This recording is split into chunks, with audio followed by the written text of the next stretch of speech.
Dear God, there's a baby in that trash bin. Oh my God, she's not moving at all. The words tore out of Isabella Reyes before she could stop them. It was pouring rain, a freezing storm that turned the Chicago night into a gray blur. Isabella had just lifted the heavy metal lid of the dumpster behind the kitchen when she saw her. There she was, Emma Valenti, only 7 months old, lying motionless among black garbage bags and rotting food, wrapped only in a thin, dirty blanket, her tiny body so still it looked like a discarded doll. For a moment, Isabella's soul felt as though it had dropped straight through the soles of her worn sneakers. No, no, no, she whispered, reaching into the filth without a second thought. Baby, don't you give up. Not out here. Not like this. The infant was ice cold, her skin turning blue, her lips pale as death, not even a whimper escaping her tiny mouth. Isabella pulled her out with trembling hands, immediately tearing open her own shirt and pressing the baby against her bare chest, skin to skin, desperate to transfer her body heat to the freezing child. She wrapped her coat around both of them, shielding the infant from the rain. I have to get you inside, Isabella gasped, feeling the terrifyingly weak flutter of the baby's heartbeat against her chest as she turned to run back to the house. Help! Someone help! I found her! But before she could reach the back door, a scream cut through the storm. What are you doing? Karen Mitchell, the nanny, stood under the patio lights, her face twisted in a mask of horror. Oh my God! You were throwing her away! Help! Guards! She's kidnapping the baby. Isabella's blood turned to ice. What? No, I found her in the bin.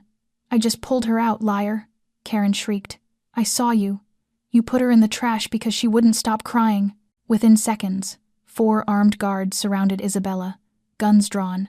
The younger one ripped Emma from her arms, and the baby, startled from the warmth of Isabella's chest, let out a weak, pitiful cry that sounded more like a dying kitten than a human child. Don't move, bitch.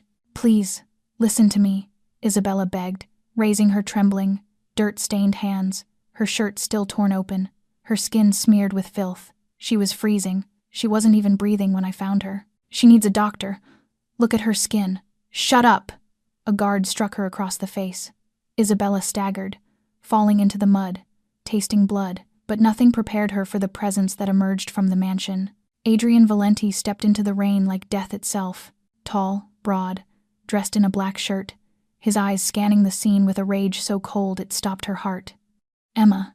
His voice was quiet, but it carried the weight of an earthquake. He took his daughter from the guard.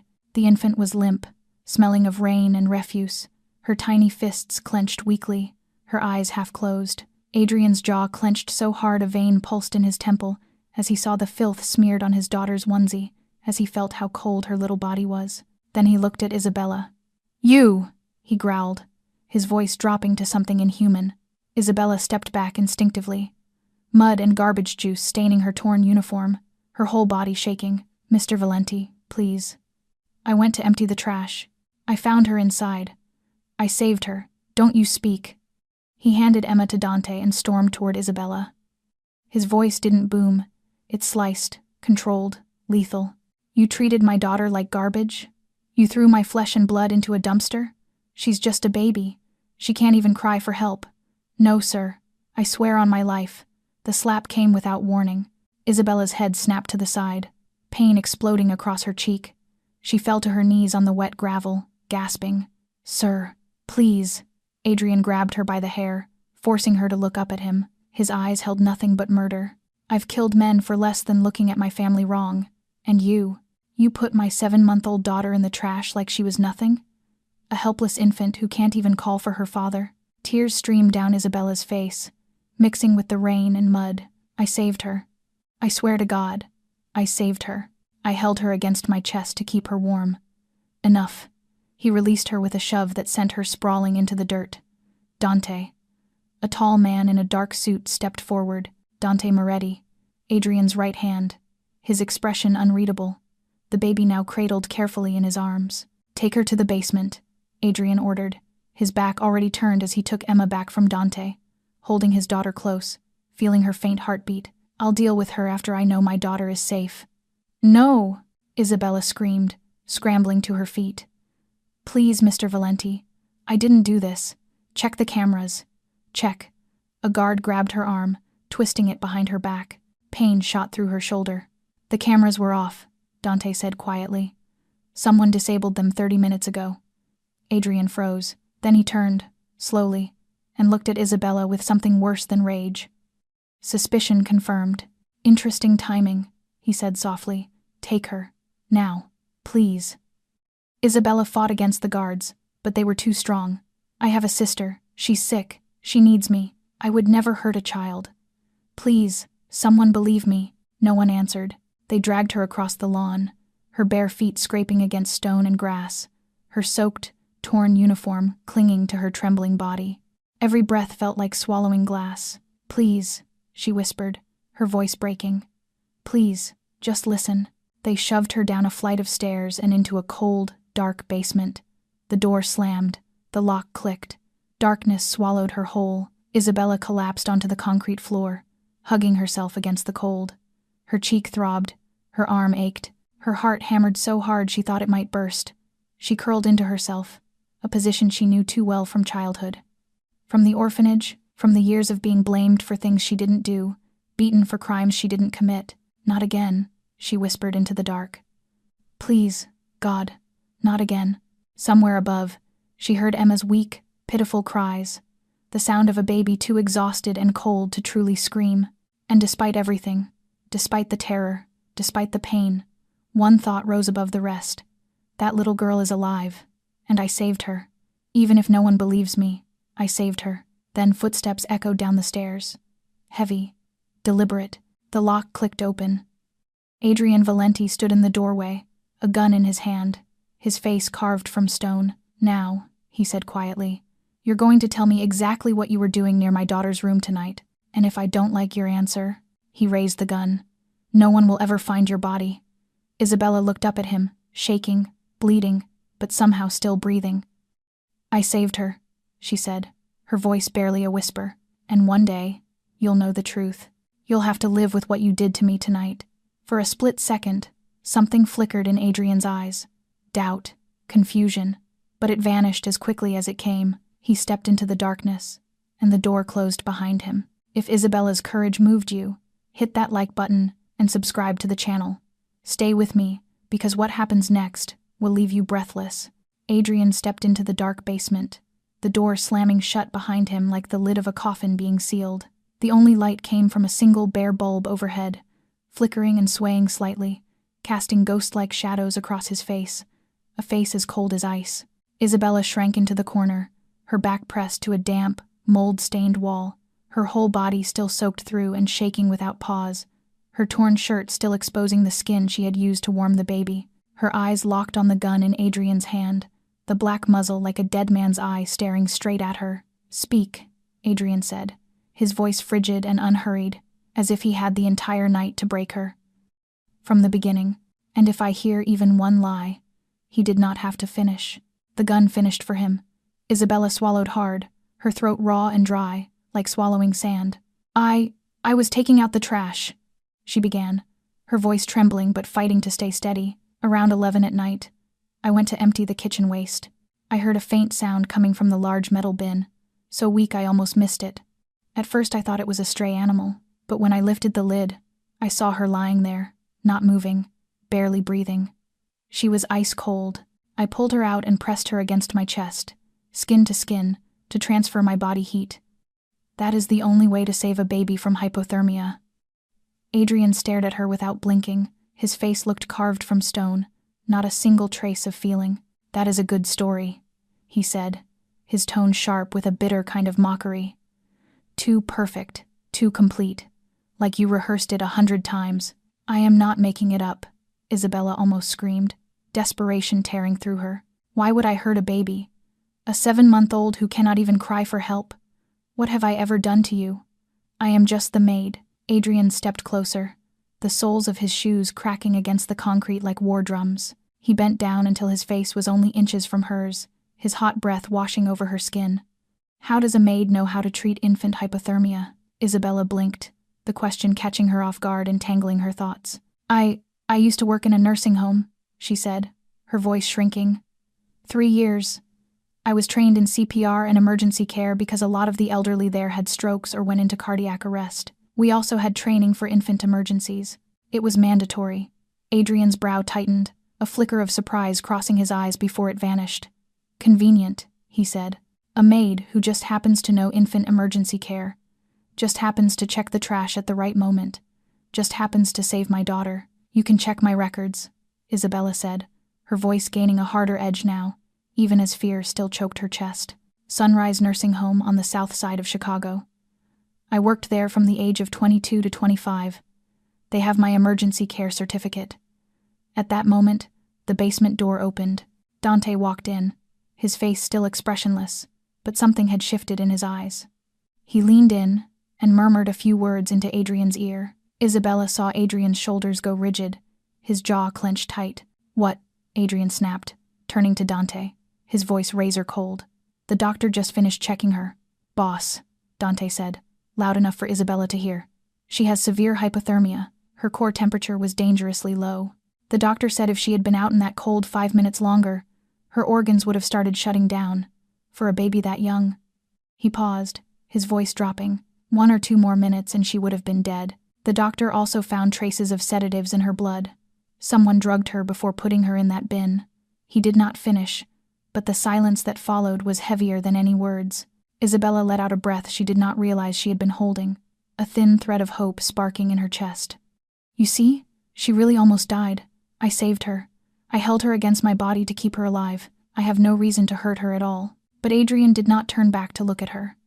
He stood there with his back to her, his shadow stretching across the concrete like a black tower. When he spoke again, his voice was still steel cold. "Someone still shut off the cameras," he said slowly. 30 minutes before she was found in the bin. That person has high-level access. And you," he turned, his deep black eyes cutting straight through her, as if he could read every thought inside her skull. "You could be an accomplice. Maybe someone hired you to do this. You threw her away. Then you play the hero who saves her." "No," Isabella screamed, tears spilling out. "I do not know anything about the cameras. I do not have any access code. I do not even know the Wi-Fi password in this house." Adrian watched her for a long time, the silence pressing down until it felt impossible to breathe. Then he turned to Dante. "Call the police," he said, his voice like a death sentence. "Hand her over to them." Attempted murder of a Mafia boss's infant daughter. He walked toward the door without looking back. "She will rot in prison." The police car came to a stop in front of Cook County Jail at nearly 4 in the morning. Isabella was yanked out, her hands cuffed tight behind her back, her maid's uniform still damp and torn, reeking of sour garbage and rain, mixed with the metallic stink of dried blood on her lips. She staggered forward between 2 officers, her bare feet scraped and raw against the dead-cold concrete. Inside, the fluorescent lights burned so harshly they made her eyes ache after so many hours buried in the basement dark. Intake unfolded like a nightmare with no waking point. They took her fingerprints, photographed her with a number placard pressed against her chest, and confiscated everything she carried, including the cheap bracelet Lucia had given her for her birthday last year. A heavy-set female guard with a face as cold as loose change tossed her an orange jail uniform and barked an order. "Change." 2 minutes. Isabella peeled off the soaking clothes, her hands shaking so badly she could barely manage the buttons. When she was led into the holding area, a murmur rose like surf. "That's her." A shrill woman's voice sliced through from somewhere. The one who tried to kill Valenti's baby girl. Isabella kept her head down, forcing herself not to look at anyone, but she could feel dozens of eyes drilling into her back. They shoved her into a shared cell with 5 other women. The moment she stepped inside, the steel door slammed shut behind her. Less than 10 seconds later, a punch from behind sent her sprawling face first onto the concrete. "Trash," someone snarled. A large woman with tattoos crawling up and down her arms grabbed Isabella by the hair and hauled her upright. "You think you can touch a baby? A 7-month-old infant? People like you don't deserve to live." Isabella barely had time to register what was happening before the second blow landed, a kick driving into her stomach. She folded in on herself, air gone, lungs refusing. Then the third. The fourth. Savage laughter rippled around her while she writhed on the floor, arms over her head, trying to protect her face. Blood streamed from her nose, mixing with tears and grit. And in that instant of pain, memory burst through her like floodwater. Isabella was back in the dim room at St. Mary's Orphanage, where the matron had lashed her with a leather belt over something that had gone missing, something Isabella had never taken. She felt again what it was to be 7 years old, curled tight in a corner, crying without sound, wondering why she was being punished for a crime she did not commit. 20 years later, she was still paying for sins that were never hers. "Enough," a curt voice snapped. The blows stopped. Isabella pried her eyes open and saw a female guard standing beyond the bars, her face blank and indifferent. She did not step in to intervene. She only watched, as if she were enjoying a cheap show. "Go to sleep," she said, and walked away, her footsteps echoing down the empty corridor. That night, Isabella lay curled on the lowest bunk, every breath a knife sliding in and out of her ribs. She did not dare sob out loud, letting the tears seep silently into the thin pillow. In the dark, she thought of Lucia, her little sister lying in their cramped apartment on the south side, her fragile heart beating in uneven, frightened pulses, waiting for a surgery that now would never come. $200,000. A number Isabella had been scraping together for 5 years, and still she was only halfway there. And now, here in jail with an attempted murder charge hanging over her, she knew every hope had dissolved into smoke. "I'm sorry, Lucia," she whispered into the dark. "I broke my promise." Suddenly, a hand touched her shoulder. Isabella jerked around, her heart hammering. A middle-aged woman with graying hair sat on the bunk beside her, eyes glinting in the darkness. "Hey, kid," the woman whispered, her voice rough and thick as if she had smoked her whole life. "I'll give you a piece of free advice." Isabella said nothing, only stared. The woman leaned closer, her breath heavy with the stench of cheap cigarettes against Isabella's face.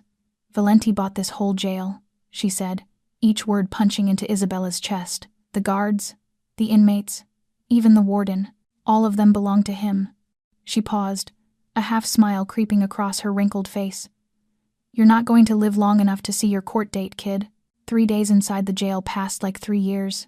Isabella survived each hour by avoiding every gaze, pressing herself into whatever corner she could find, and swallowing her tears back down her throat each night. The bruises on her body had shifted from purple to a deep blue-black, and every movement throbbed as if 1,000 needles were being driven into her flesh, but no physical pain compared to what she felt when she saw Lucia walk into the visiting room. Her sister was thinner than the last time Isabella had seen her, her cheeks sunken, her skin pale as paper, moving slowly with a labored breath that seemed to weigh on her chest.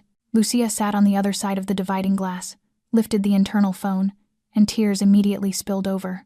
"Sister," Lucia sobbed, her voice breaking through the receiver. "Look at you. What did they do to you? Your face." Isabella raised a hand to touch the bruise along her cheekbone and forced a smile. "It's okay, sweetheart. I just fell. It looks worse than it really is." "Don't lie to me," Lucia cried harder. "I know they beat you. I know everything. Why is this happening? You didn't do anything wrong." Isabella swallowed, her throat clenched tight. She wanted to cry, to scream that she was terrified to the point of dying, that she might never leave this place. But when she looked into her sister's reddened eyes, she knew she was not allowed to break. "Listen to me," Isabella said, fighting to keep her voice calm. "Everything is going to be okay. I didn't do anything wrong, and the truth will come out. I just need you to stay strong. Take your medicine on time, and wait for me to come home." Lucia shook her head, tears falling in steady streams. "You don't understand," the doctor said. "The doctor said I only have 2 months if I don't get the surgery." Isabella's heart clenched as if someone had wrapped a fist around it. 2 months. 60 days. And she was locked in a cell on an attempted murder charge. No bail, no lawyer, no hope. "Lucia, I'm not afraid to die," Lucia said, her voice trembling but straining for courage. "I'm only afraid you'll be alone. I'm afraid no one will take care of you when I'm gone." "Don't say that," Isabella ground out. And at last, the tears broke free. "You're going to be okay. I promise. I'll find a way. Visiting time is over." The guard's cold voice cut through them like a blade. Lucia stood and pressed her hand to the glass. Isabella lifted her own hand to the matching spot, feeling only the chill of the barrier instead of the warmth of her sister's skin. "I love you," Lucia whispered. "I love you too." Then Lucia was led away, her small, fragile figure disappearing behind the door. Isabella stayed seated for a few seconds, head bowed, tears dropping onto the metal table. She thought they would take her back to the cell, but the guard escorted her somewhere else, an interrogation room with metal chairs, a metal table, and walls the color of old ash. Waiting inside was a black woman in her early 50s, short hair streaked with salt and pepper, wearing a gray blazer with a police badge clipped to her belt. Her eyes were sharp, But unlike the others Isabella had met, they were not cruel. "Sit down," the woman said, steady and controlled. "I'm Detective Maria Santos. I'm in charge of investigating your case." Isabella sat, wary. "I already told the police everything. I don't have anything else to say." Detective Santos opened a case file and turned a few pages. "I'm not here to listen to you repeat your statement. I'm here because something about Karen Mitchell's story doesn't add up." Isabella lifted her head, her heart beating faster. "What did you say?" "She says she saw you throwing the baby into the dumpster," Detective Santos said slowly, watching Isabella's reaction. "But according to the doctor's report, the infant was pressed against your bare chest when she was found. There were traces of your body heat preserving hers, skin-to-skin contact that kept her alive. If you meant to throw her away, why would you pull her out, tear open your own shirt, and hold her against your body to keep her warm?" Isabella said nothing, only stared at Detective Santos with a look that held hope and suspicion at the same time. "I need you to answer a few questions," Detective Santos continued. "Why were you working for the Valenti family? Did you have any grudge against them?"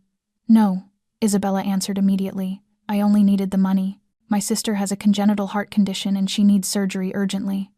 The job at the Valenti estate paid more than anywhere else I've ever worked. That's the only reason." Detective Santos nodded and wrote in her notebook. "Did you know anyone in the Valenti family before you worked there?" "No. I applied through a staffing agency. I had never even spoken to Mr. Valenti directly until that night." Detective Santos studied her for a long moment, eyes weighing something unseen. Then she stood, closed her notebook, and said, "I'll keep investigating." But before she left the room, she paused at the doorway and looked back. Her voice dropped, almost to a whisper. The security cameras were shut off from inside the house 30 minutes before it happened. Whoever did it had a high-level access code, the kind only family members and management-level staff are given. She held Isabella's gaze. "You don't have that code, do you?" Isabella shook her head, her pulse pounding. "No, I'm just the maid. I'm not even allowed in the main bedroom wing." Detective Santos nodded slowly, a strange glint passing through her eyes. "That's what I thought," she said, and walked out, leaving Isabella sitting there with her heart racing and a thread of hope as thin and fragile as a strand of sky silk. A scream tore through the quiet night inside the Valenti estate. Not a scream, exactly, but something worse, a high-pitched, desperate wail that only a terrified infant could make. Adrian jolted upright, barefoot, sprinting down the hallway toward Emma's nursery. When he burst in, his 7-month-old daughter was thrashing in her crib, her tiny face drenched in tears, her eyes wide with terror, her small fists flailing at invisible demons. "Baby, baby." Adrian reached down and pulled her into his arms, feeling her small body shaking violently against his chest. "I'm here. You're safe. It's okay." But Emma would not stop crying. She arched her back, pushing against him, her wails growing louder, more frantic, as if his touch brought no comfort at all. Adrian tried everything, rocking her, humming, walking around the room, but nothing worked. The baby screamed until her voice grew hoarse, until her little body was drenched in sweat. This was the 4th night in a row. Every night the same screaming, crying, inconsolable terror, and the part that unsettled him most was what the new nanny had told him that morning. "She keeps reaching for the door, sir," the nanny had said nervously.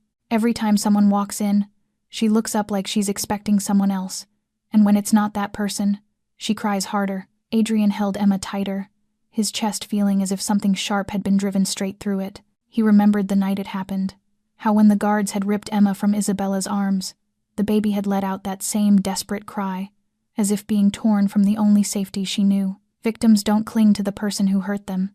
A 7-month-old doesn't know how to pretend. So then, he finally got Emma to sleep by sheer exhaustion, her tiny body going limp against his chest, her breathing still hitching with the echoes of sobs. He laid her gently in the crib, and even in sleep, her small hand reached out toward nothing, fingers grasping at empty air. He went downstairs to his study, where Dante was already waiting with a thick file in his hands. "Background checks complete, boss," Dante said, setting the file on the desk. "On Isabella Reyes." Adrian sat and opened it. Each page felt like a slap across his face. Isabella Maria Reyes, 27, born in Chicago. Orphaned at 7, raised in St. Mary's Orphanage until she turned 18. Worked at Sunrise Nursing Home for 3 years. Highly rated for diligence and dedication. Trained in emergency care, including infant CPR and hypothermia treatment. then moved into domestic work for wealthy families to earn higher pay. Reason: supporting her sister Lucia Reyes, 22, born with a congenital heart condition, urgently needing surgery costing $200,000. No criminal record, no history of violence, no ties to any enemies of the Valenti family. She's completely clean, Dante said quietly.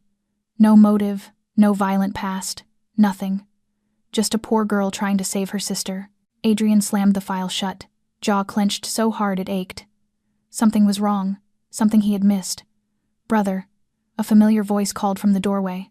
Marcus Valenti walked in, his usual smile fixed in place, his expensive suit without a single wrinkle. Adrian's younger brother had always been the picture of polished perfection, but tonight Adrian watched him with different eyes.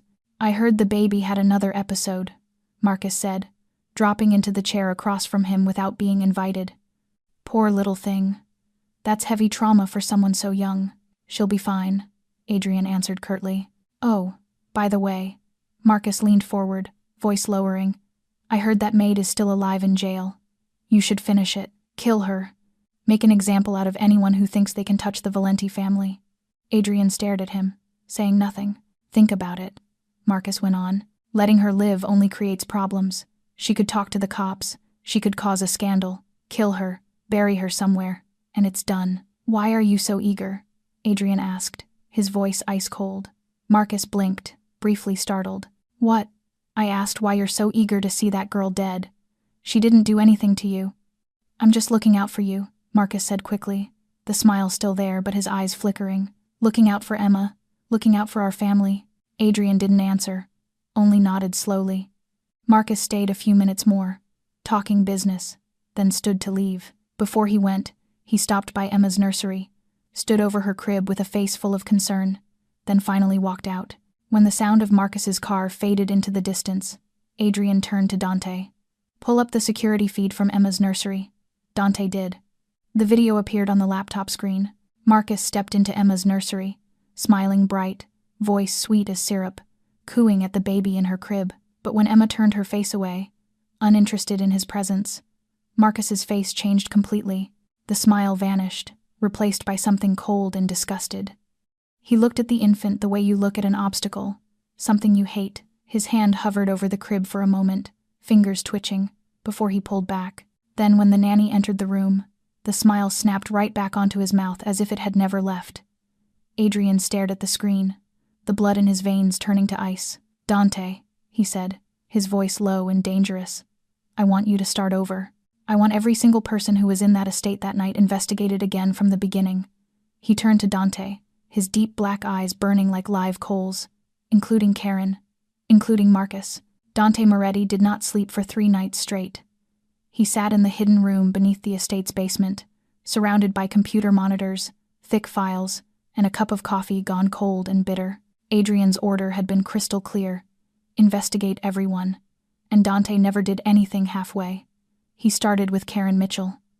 On the surface, she was the perfect nanny, 29 years old, a child care credential from a well-regarded college, a spotless record, recommended by a reputable agency. But when Dante dug into her bank activity, the facade began to crack. 1 week before the fateful night, Karen's account suddenly received $50,000, an enormous amount for a nanny earning less than $4,000 a month. Dante traced the money, followed its trail through 3 intermediary accounts, until he found the source, a company called Blackstone Holdings LLC. The name made Dante frown. He had heard it somewhere before. He went deeper, tore through corporate records, and his heart seemed to stall when the answer finally surfaced. Blackstone Holdings LLC was a shell company, one of dozens used to launder money and hide illegal transactions, and the person behind it was none other than Marcus Valenti. Dante leaned back, rubbing his forehead. What did this mean? Marcus paid Karen. For what? He kept digging, this time focusing on the security cameras. The estate's cameras had been shut off, but Dante had another idea. He contacted the neighbors to the east, the Harrison family, who had their own security system aimed toward the border between the 2 properties. Mr. Harrison agreed to let Dante view the footage without asking many questions, partly out of respect for the Valentis, partly out of fear. And what Dante saw made his blood boil. At 11 that night, The camera captured Karen Mitchell carrying a small bundle wrapped in a blanket toward the back of the kitchen. She moved quickly, checking over her shoulder, the bundle so small it could only be one thing, a baby. She stopped at the large metal dumpsters. She struggled to lift the heavy lid with one hand, then mercilessly dropped the bundle inside. The bundle that contained a 7-month-old infant. She closed the lid and walked back into the house, dusting off her hands as if she had just taken out the trash. Karen did not look back. 10 seconds, 20 seconds, 30 seconds. No movement from the dumpster, no cry, nothing. Then Karen turned and walked back into the house, slowly, as if nothing had happened at all. "You bitch," Dante ground out through his teeth. He needed more proof. He went to Eduardo, the gardener who had worked for the Valenti family for more than 20 years. The old man trembled when Dante questioned him, but in the end he confessed the truth. "I saw Karen take the baby outside that night," Eduardo said in a whisper. "I was putting tools away in the shed. I saw her carrying something small wrapped in a blanket," Eduardo said in a whisper. "I was putting tools away. I saw her throw it into the dumpster. I heard a thud, but no cry. Nothing. The baby didn't make a sound. That's what scared me most. I got scared. I ran into the shed and hid. I'm sorry. I'm old. I was afraid of getting dragged into it." Dante took the statement, then moved to the next step. He called the doctor who had examined Emma after that night and demanded a more detailed report. And what the doctor said made Dante grip the edge of his chair so hard he thought he might fall. "I found traces of a sedative in the infant's blood," the doctor said over the phone. "A dose that would be mild for an adult but extremely dangerous for a 7-month-old baby. That's why she wasn't crying, why she couldn't alert anyone. She was drugged beforehand. A few more minutes, and that sedative combined with the hypothermia would have stopped her heart." Dante sat in silence. Every piece started clicking into place, forming a sickening picture. Karen was paid by Marcus. Karen drugged the baby and threw her into the dumpster. Karen stood there and watched, waiting for the infant to die in silence.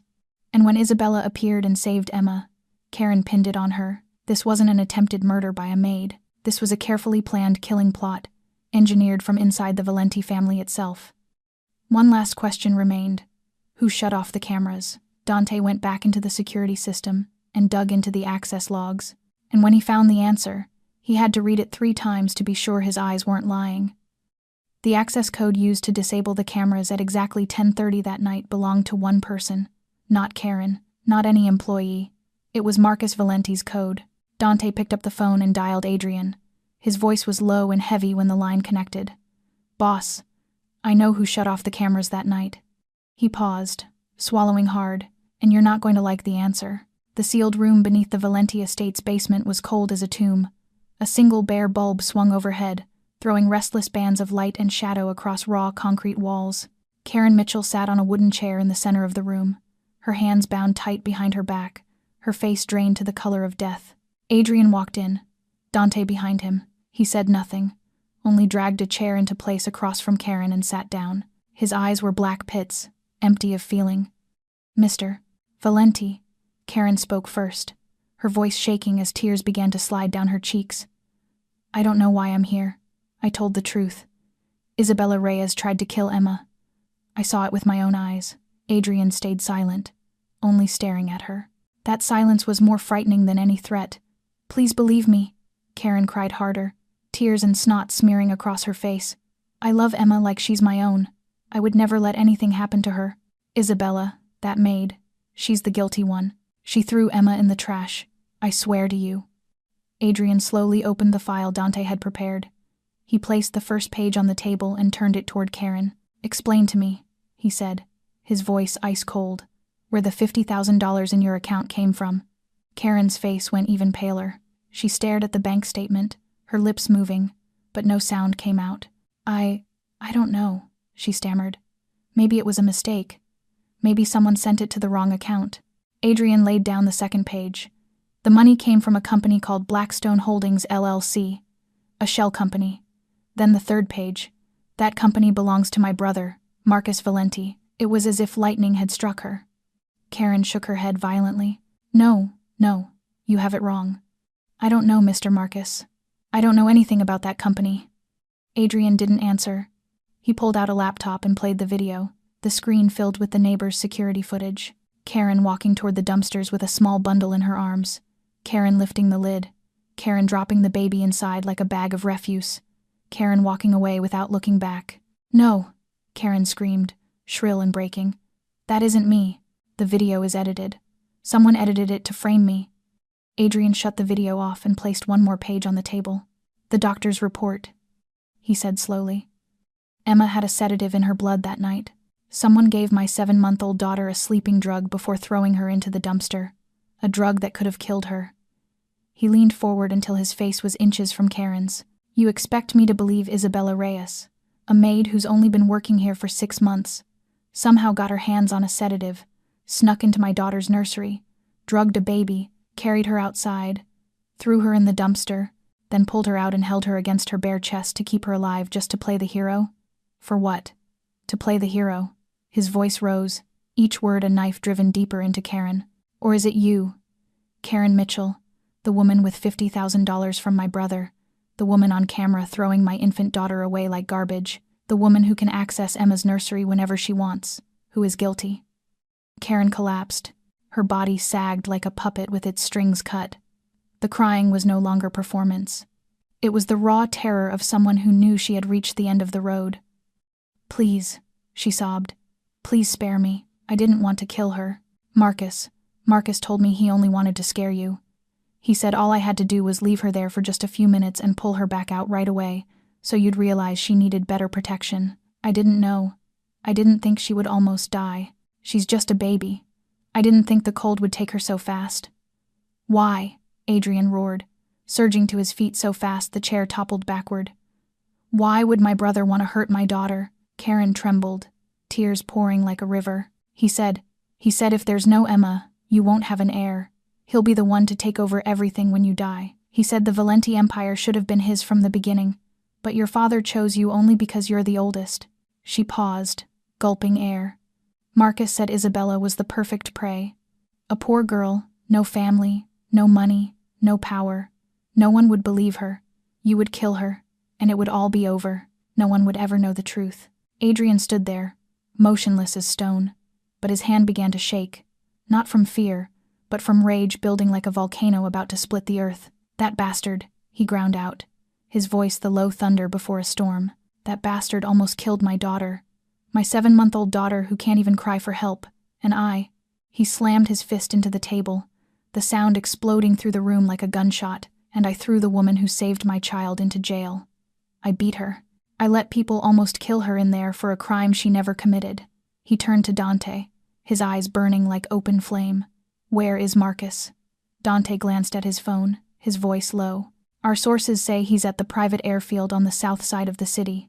His jet is scheduled to take off in 2 hours. Destination, Mexico." Adrian strode to the weapons cabinet on the wall, unlocked it, and took out the silver-plated pistol his father had left behind. He checked the magazine, then tucked the gun into his waistband. "Get the car ready," he told Dante, his voice steel cold. "I've got a trip to make." The black Rolls-Royce tore through the Chicago night like a hunting beast. Adrian sat in the back seat, his face swallowed by shadow, his eyes burning like 2 live coals.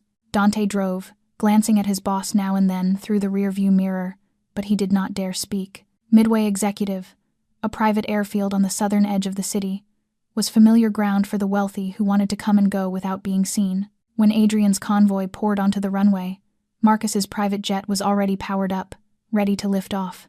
But it was too late. 5 black SUVs blocked the strip, and more than 20 of Adrian's gunmen locked the plane inside a ring that could not be broken.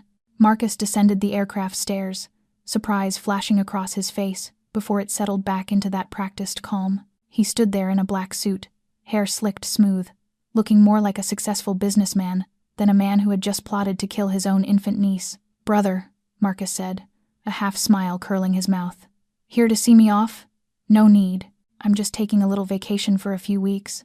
Adrian stepped out of the car and walked toward him, slow, measured, not speaking until he was less than 3 meters away, close enough to see the beads of sweat on Marcus's brow despite the winter night that cut like a blade. "Karen told everything," Adrian said, his voice low and dangerous.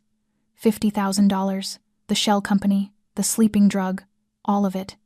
The smile died on Marcus's lips. He stood in silence for a moment, and then he laughed, a cold, unhinged sound. "So you know," Marcus said, no longer pretending. Fine. I'm tired too. Tired of playing the good little brother for 38 years. Adrian's mind flickered back to childhood. 2 brothers growing up in their father's mansion. Marcus always the one behind, the one measured against him, the one never quite enough. Adrian can do it. Why can't you? Their father had said hundreds of times, and each time Adrian had watched Marcus's eyes darken a little more. You think you deserve everything? Marcus roared, bitterness spilling out raw. This empire, this power, this respect. What did you do to earn it? You're just the oldest son. You were born 2 years before me. That's all. But father chose you, left everything to you, and I had to live my whole life in your shadow. He took a step forward, eyes bloodshot. I worked like a dog. I killed for this empire. I sacrificed everything. And what did you have? You had Emma, a daughter, an heir. And me? I had nothing. When you die, everything goes to that baby. I stay Adrian Valenti's brother forever, the shadow standing behind you. Nothing more. So you plan to kill my daughter? Adrian asked, his voice ice cold. A 7-month-old baby? So there would be no heir, so you could take it all? Marcus let out a sharp, ugly little laugh. A perfect plan, right? The baby dies, you have no heir, and that poor maid becomes the scapegoat. Who would believe an orphan against the Valenti family? She rots in prison. You suffer with your loss, and I stand beside you and comfort you like a good brother. Then when you collapse, I take everything. He tilted his head, the smile on his face turning poisonous. It was so easy. A little sedative in her milk, wrap her in a blanket, drop her in the trash. She couldn't even cry for help. She would have just stopped breathing. Quiet, clean, no evidence. His eyes gleamed with something inhuman. But that woman had to find her. Ruined everything. Adrian said nothing. In him, the rage had passed the point of boiling and become something colder, more dangerous, the stillness before the storm breaks. Marcus seemed to feel it. He took a step back, his hand sliding slowly inside his suit jacket. You going to kill me, brother? Marcus asked, his voice trembling. Kill your own blood? I'm considering it, Adrian replied. In the next instant, Marcus yanked a gun from his jacket and aimed it straight at Adrian. But before he could pull the trigger, a shot cracked from behind. The bullet tore through Marcus's wrist, and the pistol flew away. Marcus screamed and dropped to his knees on the runway, blood spilling from the wound. Dante stepped out of the darkness, the gun in his hand still smoking. I had you lined up from the start, Dante said coldly. Boss's order. Adrian walked up and stood over Marcus as he writhed on the ground, looking down at his brother with eyes that held no love at all. Death is too easy for you, Adrian said. I'm not going to kill you, Marcus. I'm going to do worse. He turned to Dante. Exile him. Erase him in the world we live in. From now on he is no longer Valenti. No name, no money, no power. If he sets foot back in Chicago, kill him without questions. Marcus looked up, terror filling his face. You can't do that. I'm your blood. You died to me the moment you touched my daughter, Adrian said. She's 7 months old. She can't even call for her father. And you tried to kill her like she was nothing. He turned his back and walked away. He got into the car and left Marcus's screams echoing into the night. On the drive back, Adrian stared at the watch on his wrist. 3 a.m. Isabella was still in jail. She had been there nearly 2 weeks, beaten, humiliated, abandoned by the whole world because of him. Adrian Valenti, the feared Chicago Mafia boss who had killed countless enemies without a tremor in his hand, sat in the darkness with his fists clenched tight. And for the first time in his life, he did not know what words could possibly be enough to ask forgiveness from another human being. The iron gate of Cook County Jail swung open with a shriek of metal on metal. Isabella Reyes stepped out, squinting into the morning sunlight she had not seen in 2 weeks. She wore the same old clothes they handed back at release, a wrinkled shirt and jeans worn thin at the knees, but fabric could not hide the bruises blooming along her arms, the long scrape on her neck, or her swollen mouth still marked by what the jail had done to her. She walked slowly, one careful step at a time, as if her legs had forgotten how to move on free ground. The brightness stung her eyes, or maybe it was the tears she had forced down for 14 straight days and nights, finally finding their way out. And then she saw him. Adrian Valenti stood beside a gleaming black Rolls-Royce. Gray suit, hair slicked neat, looking more like a polished businessman than the Chicago Mafia boss who had almost destroyed her life. He watched her with a face she could not read. black eyes fixed on her as she came through the gate.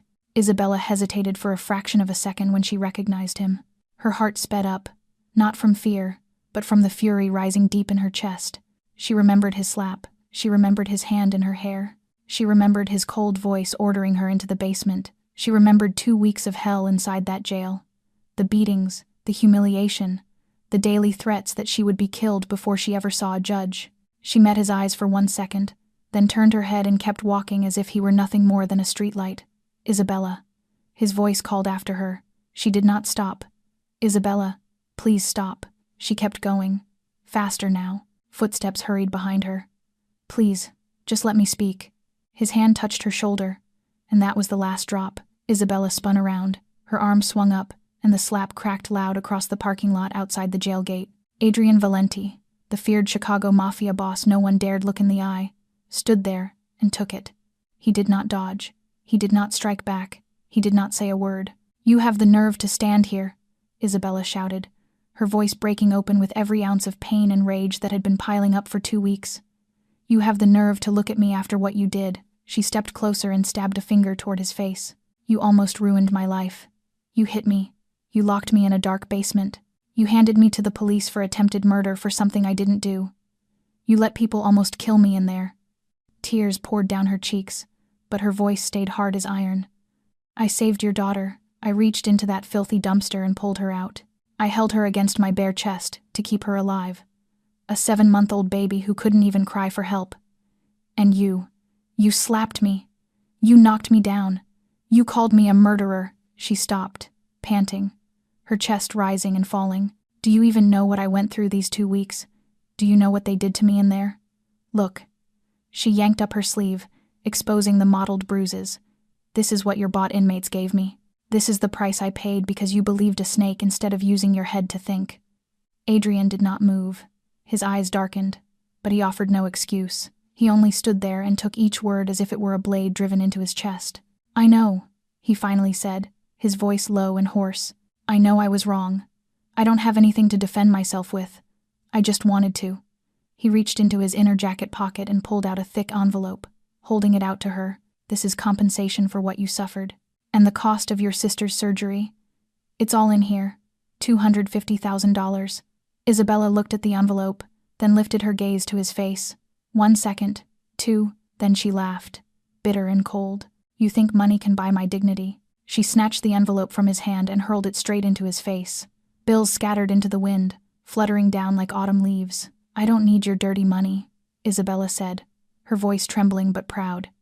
"I'm not something you can buy. I don't sell my dignity to anyone, not even the Chicago Mafia boss." She turned her back and walked away without looking back. Adrian stood in the parking lot with money swirling around his shoes, watching the small figure of the woman he had once thought no more than an ant. And for the first time in his life, he felt small. Isabella had gone only a few dozen meters when the phone in her pocket began to ring. She pulled it out, saw Lucia's name, and answered, forcing her voice steady. "Sweetheart, I'm out. I'm coming home. Sister." Lucia's voice, weak and broken, cut through, accompanied by the steady beeping of a heart monitor. I'm at the hospital. I fainted this morning," the doctor said. Her voice caught. "The doctor said I don't have much time left. Can you come?" The phone almost slipped from Isabella's hand.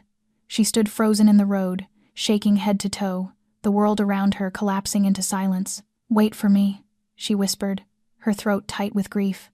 I'm coming right now."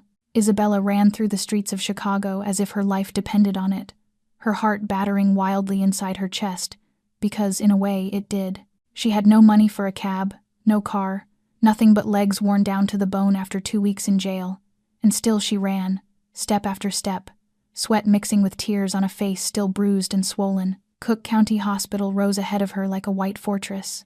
She burst through the glass doors, nearly colliding with a nurse, and gasped out a question about the emergency room. She found Lucia on a hospital bed, her small body nearly swallowed by wires and machines, the heart monitor chiming in steady beeps, slow and measured, as if counting down the last seconds of a life. "Lucia," Isabella whispered, dropping to her knees beside the bed and gripping her sister's icy hand. "I'm here. I'm sorry I wasn't with you." Lucia opened her eyes. dulled by exhaustion, but she still tried to smile. "You're out? Are you hurt?" Even now, her sister worried about Isabella instead of herself. Isabella bit her lip, forcing a sob back down. "I'm fine. You're the one we have to worry about. You're going to be okay. Listen to me." "Miss Reyes." A doctor's voice came from behind. Isabella turned to see a middle-aged man in a white coat, his expression grave, and he motioned her into the hallway. "Your sister's condition is extremely critical," he said plainly, without softness. "Her heart is failing faster than we expected. If she doesn't have surgery within 48 hours, I'm afraid that he did not finish." But Isabella understood. "Do the surgery now," she said, her voice tight and breaking. "Do whatever you have to do." The doctor looked at her with pity. "The cost of the operation is $200,000, Miss Reyes. The hospital needs at least 70% paid up front before we can proceed. $200,000. The number rang inside Isabella's head like a funeral bell.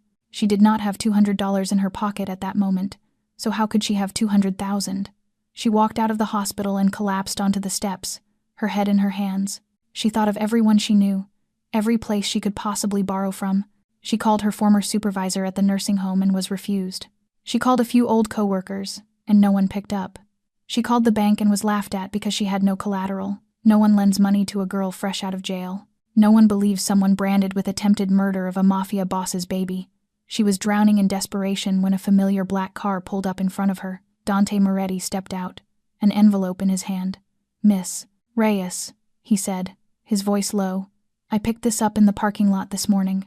Isabella recognized the cash envelope she had thrown into Adrian's face. Her hands shook as she took it, opened it, and counted. $50,000. Only 50,000. The rest had scattered into the wind or been scooped up by strangers. She was still short 150,000. Isabella stared at the money, then stared at her phone. She had one last option. She opened her contacts and found a number she had saved long ago but never dared to call. The number of a loan shark on the south side. A man people whispered would lend to anyone, as long as they were willing to pay with their life if they could not repay. Her finger trembled as she hit call. "Hello?" The voice on the line was cold as ice. "I want to borrow $150,000, Isabella said, her voice breaking apart. "I'll do anything. Please hang up." A familiar voice spoke from behind her. Isabella turned, her heart stalling. Adrian Valenti stood there, black suit, face hard as stone, but his eyes were different from the last time she had seen him. "What are you doing here?" Isabella asked, wary. "I paid for your sister's surgery," Adrian said, his voice low. "All of it. The doctor is preparing the operating room." Isabella stood rooted to the ground, unable to believe what she had heard. "What? $200,000, Adrian went on. "Paid in full. Your sister will have surgery within 1 hour." Tears spilled out, beyond her control. Isabella did not know whether she was crying from relief, from anger, or from both at once. "Why?" she asked, her voice strangled. "What do you want from me? You want me to owe you? You want me to be your debt slave for the rest of my life?" Adrian shook his head slowly. "I don't want anything." "Then why?" Isabella almost shouted. "Why do this after everything you did to me?" Adrian was silent for a long time. His gaze dropped to the ground as if searching for the one set of words that would not sound like a lie. "Because it's the right thing," he finally said. "Not so you'll forgive me. I know I don't deserve forgiveness. I'm doing it because you deserve to save your sister, because you saved my daughter when no one else did." He lifted his eyes to her, and in them was something Isabella had never seen in this mafia boss: remorse. "This isn't a debt," Adrian said. "No conditions, no strings. You don't owe me anything." Before Isabella could say another word, a nurse hurried out. "Miss Reyes, we're taking your sister into surgery. Do you want to see her before the operation?" Isabella turned and ran inside without another word to Adrian. She held Lucia's hand one last time before the operating room doors closed, whispering love and promises into her sister's ear. And then she sank to her knees in front of that door, hands clasped, lips moving with silent prayers. "Please, God, save my sister," she whispered. "She's all I have in this world." At the far end of the hallway, Adrian Valenti stood in the shadows, watching the small figure of the woman on her knees, and he wanted to step forward. He wanted to say something, but he did not dare, and he simply stood there in silence, like a sinner outside the gates of heaven, knowing he had no right to enter. Isabella looked at Serena Valenti standing in front of her, a young woman with straightforward eyes and a sincere bow of the head, and in all of Isabella's 27 years, no one from that kind of wealth had ever lowered themselves to apologize to her like that. "I don't know what to say," Isabella finally replied, guarded. "You came to apologize, but can an apology erase what I went through?" Serena lifted her head, her gaze steady. "No, and I know that. An apology can't erase the bruises on your body, can't give you back those 2 weeks in jail, can't heal what my brother did, but I didn't come here only to say I'm sorry." She paused and took a deep breath. "I came because of Emma." At that name, something sharp tightened in Isabella's chest, and she remembered the baby's still body when she first pulled her from the dumpster, the tiny fist that had gripped her finger when the infant finally stirred, the weak whimper in the rain that night. "How is Emma?" Isabella asked, unable to hide the worry in her voice. "She won't eat," Serena said. "Pain in every word. She can't sleep. She wakes up screaming every night, and no one can calm her down. She cries whenever anyone tries to hold her. She keeps reaching toward the door like she's waiting for someone." Serena held Isabella's eyes. "You're the only person she wants. She needs you." Isabella turned her face away and gripped the edge of Lucia's hospital bed, her sister asleep now, breathing steadily after a successful surgery. "I can't," Isabella said, her voice hardening. "I don't want to set foot in that house again. I don't want to see him. Adrian won't appear," Serena said quickly. "I promise. Just me and Emma. You don't have to see him or speak to him. You only have to come for Emma." Isabella went quiet for a long time, thinking of a 7-month-old baby waiting for her, an infant she had pulled from the filth of a dumpster, a child with no guilt in her tiny body, only fear and a need for someone who made the world feel safe. "All right," Isabella said at last. "I'll come, but only for Emma." The next afternoon, Serena brought Isabella to the Valenti estate, and when the car stopped at the gate, Isabella felt her whole body tighten, because this was the place where she had been struck and humiliated and thrown into darkness. But she drew a deep breath and stepped out anyway.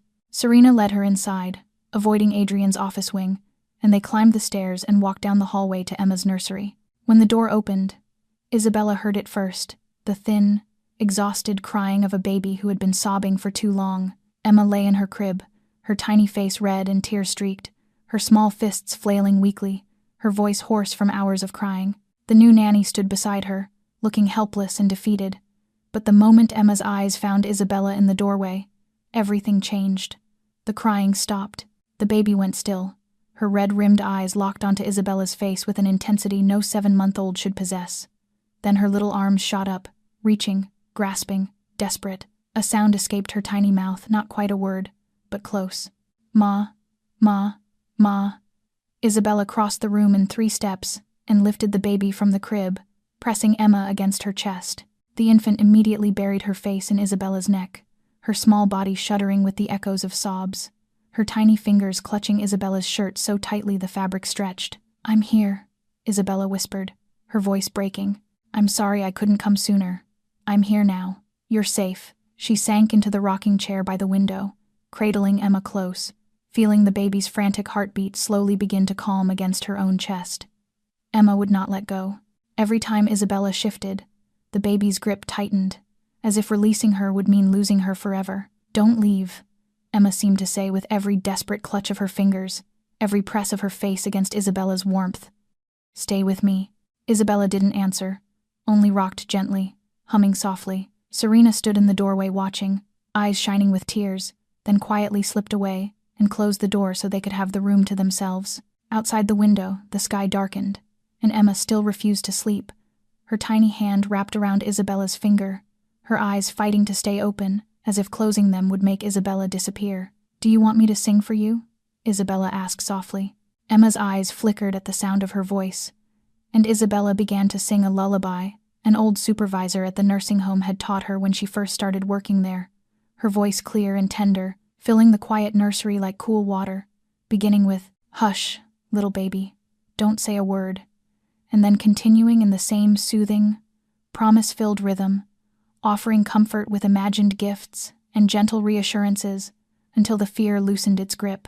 Word by word the sound wrapped around Emma, and little by little the baby's body relaxed, her breathing slowed, her eyelids drifted down, and she fell asleep curled against Isabella's chest, tiny fingers still gripping the collar of Isabella's shirt as if to anchor her in place. Out in the hallway, Adrian stood in the shadows with his back against the wall. He had promised not to appear, yet he could not stop himself from coming close, and Isabella's singing carried through the barely closed door, pure and warm, and for the first time since Bianca died, Adrian felt a strange calm spread through his chest. He stood there in silence, listening to each note, as if it were something he had forgotten for a very long time. Then the singing stopped, and inside the nursery, Emma slept deeply, breathing even and peaceful for the first time in weeks. Isabella looked down at the baby's angel face, and a faint smile touched her lips. Suddenly, Emma shifted in her sleep, her tiny mouth moving. "Ma, Ma," the baby murmured, slurred but unmistakable. "Ma, Ma." Isabella went still. Her heart missed a beat, and she stared down at the infant in her arms, not knowing how to react.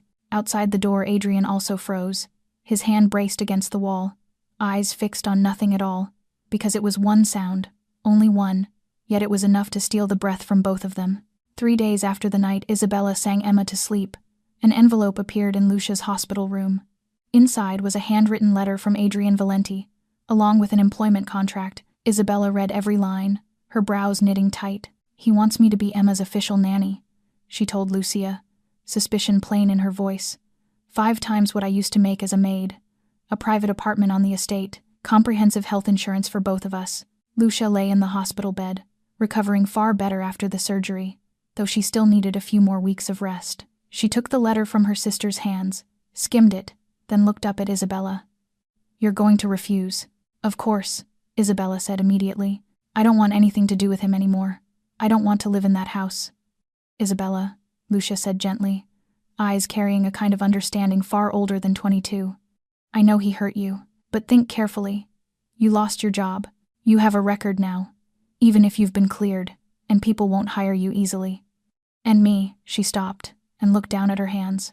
"I still need follow-up visits and monthly medication. Where is the money going to come from?" Isabella fell silent. Lucia was right. She had nothing. No job, no savings, no future. "And Emma," Lucia went on, "you told me she called you Mama, in her sleep. She needs you, Isabella. It's not that Mafia boss who needs you. It's a 7-month-old baby who lost her mother and needs someone who makes her feel safe." Isabella stared out the window where the late afternoon light was fading. She thought of Emma, those wide, hopeful eyes, that tiny hand gripping her finger as if Isabella was the whole world. "You deserve to be compensated," Lucia said. "And this isn't selling your dignity.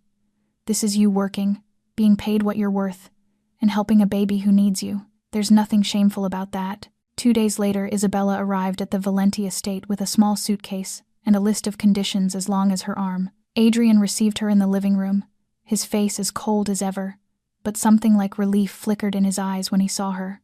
"Before I sign anything," Isabella said, her voice hard as steel, "you need to understand a few things." Adrian nodded and sat across from her. "I'm listening.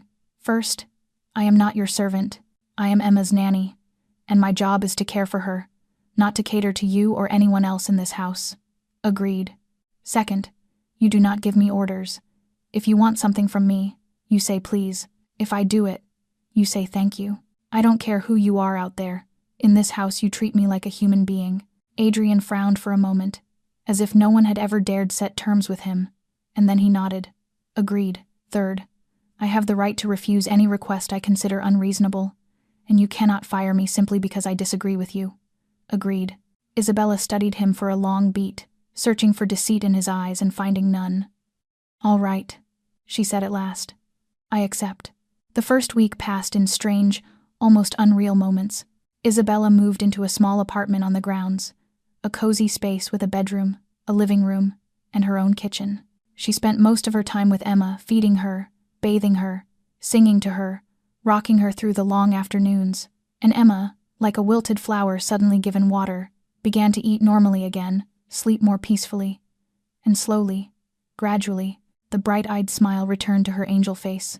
The baby who had screamed for weeks now cooed and gurgled, her tiny hands reaching for Isabella's face, her eyes following Isabella everywhere as if afraid to lose sight of her for even a moment. And Adrian had to learn how to live with the new rules. For the first time in his life, he had to say please to someone who was not a business partner and not an enemy to be bought. "Could you please bring Emma to the dining room?" he said awkwardly, as if the word belonged to a foreign language. Isabella looked at him, surprise flickering across her eyes, And then she nodded. Yes. After dinner, when Isabella took Emma to the nursery, he lingered at the dining room door, stiff and uncertain. Thank you, he managed, his voice strained as if someone had a hand around his throat. Isabella turned back, Emma cradled against her shoulder, and for the first time, a ghost of amusement touched the corner of her mouth. You sound like someone's choking you. Adrian stood there, not knowing what to do with that. It was the first time anyone had dared tease the feared Chicago Mafia boss. In the days that followed, Adrian often watched from a distance as Isabella cared for Emma, watching the way she smiled at the baby, the way she patiently fed her tiny spoonfuls of food, the way she held her close when the infant fussed, and inside him a question began to take shape. One night, after Isabella had finally rocked Emma to sleep and returned to her apartment, a knock sounded at the door. She opened it and found Adrian standing there without his suit or tie, only a black shirt and slacks, looking nothing like the cold, untouchable boss she had come to know. What do you need? Isabella asked, wary. Adrian stood for a moment, as if searching for words. Then he met her eyes, and what she saw there was not arrogance or power. It was fragility. I know you hate me, he said, his voice low and rough. I don't deserve your help. But he stopped and drew a slow breath. Emma reaches for you. She cries when you leave the room. She babbles mama when she sees your face. Do you know why? Because you give her something I never could. Warmth, safety, love, without conditions. He looked down at his hands that had killed, that had hit her, and now looked useless. I'm her father, but I don't know how to be a father. I only know how to command, threaten, punish. I don't know how to hold her without making her cry. I don't know how to comfort her when she fusses. She's only 7 months old, and she already knows I'm not what she needs. He lifted his gaze to Isabella, and in his eyes she saw a man standing at the edge of something like despair. Will you teach me? He asked, his voice almost pleading. Teach me how to be her father. Isabella stood in the doorway, looking at the most powerful man in Chicago standing in front of her with the face of a lost child, his question still hanging in the air, heavy and sincere enough that she didn't know how to answer it. Teach you how to be a father, Isabella repeated, skepticism plain in her voice. You think that's something that can be taught? Adrian didn't respond. He only stood there and waited. Isabella let out a slow breath. Come with me. She led him onto the balcony of her small apartment, where 2 wooden chairs and a little table sat facing the night. Chicago was cold, but not unbearable, and the city lights glittered in the distance like an artificial sea of stars. They sat down in silence, Isabella staring outward while Adrian watched her, waiting. I can't teach you how to be a father, Isabella finally said. There isn't a formula for that, but I can tell you what Emma needs. What? Presence, Isabella said. Not money, not expensive toys, not protection from the whole world, just presence. You're there when she needs you. You hold her when she cries. You learn her sounds, her rhythms, what makes her smile and what makes her fuss. That's all. Adrian was quiet for a long moment. Then he looked out at the lights and his voice dropped. I don't know how to hold anyone. No one ever taught me. Isabella turned toward him and waited. Bianca, my wife, Adrian began, speaking as if he were describing a stranger. Our marriage was an arrangement. Her father was a business ally of my father's. They set everything up before we were even 20. No love, no choice, only duty. He paused and drew a deep breath. Bianca didn't love me. She feared me. Living with me was like living in a gilded cage, and then she found someone else, someone she thought would save her from me. Who? Isabella asked softly. My enemy, Adrian said, his voice turning cold. Marco Santini, the drug boss on the north side of Chicago. She slept with him for a full year and I didn't know. Then he was assassinated by a rival crew, and Bianca was there when it happened. Isabella fell silent, not knowing what to say. I'm not grieving because I lost her, Adrian said, his voice lower now. I'm not even angry that she betrayed me. I'm only grieving because Emma lost her mother. She was only a few weeks old when Bianca died. She will never remember her mother's face, her mother's voice, her mother's touch. He turned and looked at Isabella, and me. I don't know how to fill that emptiness. I only know how to work, to kill, to build an empire. I don't know how to love. A long silence stretched between them. Then Isabella spoke, her voice gentle but carrying a deep, old ache. I was orphaned when I was 7, she said. My parents died in a car accident. Lucia and I were taken to St. Mary's orphanage. People said it was a good place, but she stopped and swallowed. The matron was a cruel woman. She beat us for anything, sometimes for no reason at all. I was beaten for eating too slowly, for sleeping too late, for looking at her the wrong way, and worst of all, when something went missing, she always blamed me. Her voice shook slightly. I got used to being framed, used to no one believing me, used to being punished for crimes I didn't commit. I thought once I grew up and left that place, things would be different. She turned to Adrian, her eyes deep and painful. But then you happened, and you did everything they did to me for 20 years. You hit me, you locked me up, you accused me, you threw me in jail for something I never did. She drew a breath, trying to keep her voice from breaking. I'm used to being disbelieved, Mr. Valenti. But you hurt me the most, because you didn't just refuse to believe me, you wanted to destroy me for it. Adrian sat there, silent, his eyes down on the ground. For the first time in his life, the feared Chicago Mafia boss had nothing to say. No defense, no explanation, only shame, heavy as stone, pressing on his chest. I'm sorry, he finally said, his voice rough. Isabella started to cut him off, but he lifted a hand. No, please let me finish. He looked up at her, and in his eyes she saw something she had never seen in this man, sincerity down to the bone. I'm not apologizing because I want you to forgive me. I know I don't deserve forgiveness. I'm apologizing because you deserve to hear it. You deserve to know that I, Adrian Valenti, know I was wrong, completely wrong, and I'll have to live with that for the rest of my life. He stood, ready to leave. Thank you for listening, and thank you for what you're doing for Emma. I don't deserve it, but she does. He walked toward the door, but Isabella's voice stopped him. Mr. Valenti. He turned back. Isabella looked at him, and for the first time since the night by the dumpster, her eyes did not hold hate, not forgiveness either. Not yet, but it was no longer pure hatred. Something had shifted. Your first lesson in being a father, she said softly. Tomorrow morning you make Emma's bottle yourself, and when she finishes, you hold her. Don't say anything, just hold her. Let her feel your heartbeat. Let her know you're there. Adrian stood there for a moment, then nodded slowly. All right, and when he left, his footsteps were a little lighter, as if an invisible weight had been lifted from his shoulders. 2 weeks passed like a dream Isabella would never have dared imagine. Each morning she woke in her warm apartment, prepared Emma's bottle, and carried her into the main dining room of the estate. But the difference now was that Adrian sat there too. This morning, when Isabella entered with Emma in her arms, she saw Adrian already waiting at the table. In front of him was a warm bottle he had prepared himself, and when Emma spotted her father, her tiny face lit up with recognition, a gurgling coo escaping her lips as she reached toward him with both hands. Adrian stood to take the baby, and what surprised Isabella was how naturally he held her now, with none of the old awkwardness. He settled Emma against his chest and offered the bottle. Here you go, sweetheart, he said, gentler than Isabella had ever heard him. Daddy made it himself. Isabella sat across from them, watching with a strange feeling tightening and softening in her chest at the same time. Because this was no longer the cold Mafia boss she had known. This was a father trying, and she could not deny that it touched something buried in her heart. Emma drank contentedly, one tiny hand wrapped around Adrian's finger, her eyes drifting between his face and Isabella's, as if making sure both of them were still there. When she finished, Adrian lifted her to his shoulder and patted her back gently, a gesture Isabella had taught him just days ago. And when Emma let out a small burp, he actually smiled. You have a good teacher, Adrian said, his eyes brushing Isabella's for a heartbeat before he looked away. An engine sounded out in the courtyard. Minutes later, Serena appeared in the dining room doorway, her college backpack slung over one shoulder, her face bright.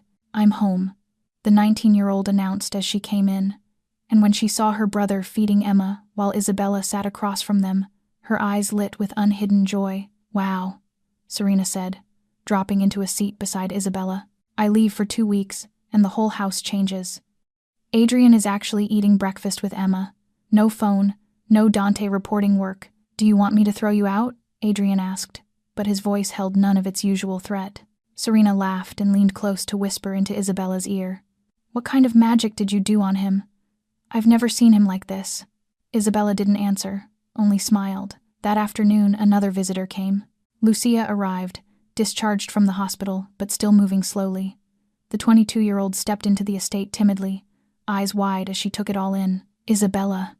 It's so huge, Lucia whispered, as Isabella walked her through the halls. You really live here? Isabella introduced Lucia to Serena, and the two young women became close almost instantly, as if they had known each other for years.